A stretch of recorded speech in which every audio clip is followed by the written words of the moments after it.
Well, we've had an approach from Sarah Nash, who's a member of the Tri Club, and also a member of the Isle of Man Swimmers. And she suggested that, based on a report from some of her people, that the lake at the Mooragh needed a clean out because it empties and fills with the tide. And when it's at low tide, you can see there's a lot of junk on the bottom of the lake. So this Sunday at 2:00, we are jumping into the lake, for want of a better phrase. We're going to need wellies, obviously. Somebody suggested it was 2 foot deep in mud, but it's definitely not. There is a bit of mud on the bottom, a bit of silt, but it's nothing like that. So, and then there's an alternative event running alongside that. So if people don't fancy going into the lake or helping with that, they can clear up around the park or even on the beach on the other side. So it's a bit different.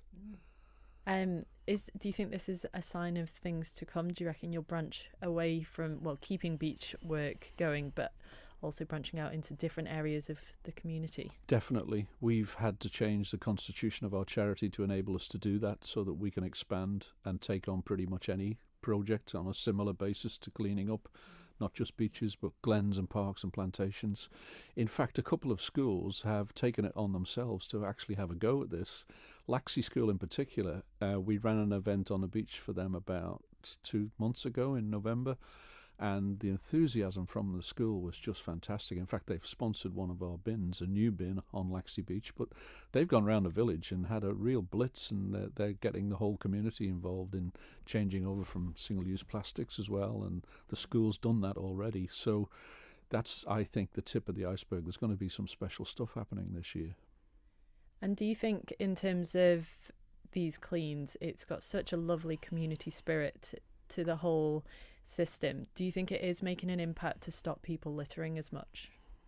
I think the community spirit, you've hit the nail on the head. That is exactly what this is about. And I have to say, I'll be honest, I've underestimated that. I knew there was a lot of people who were keen to help, but when you go and talk to schools, which I did yesterday at King William's College, and you see that the children, every single one of them in the room, and there was about 100 children, every one of them was watching and listening to every single word. You could tell. I've given talks about other subjects, and some of them are half sort of daydreaming and wandering away. This subject really matters to people, and yes, it is changing the way people think. And it's happening through the schools. And I have to say, the teachers, their enthusiasm helps as well, because if the teacher's not interested, it won't get to the children. So there is a fantastic response everywhere in the Isle of Man, and not just in the Isle of Man. Online, we're getting responses from all over the world. It's amazing.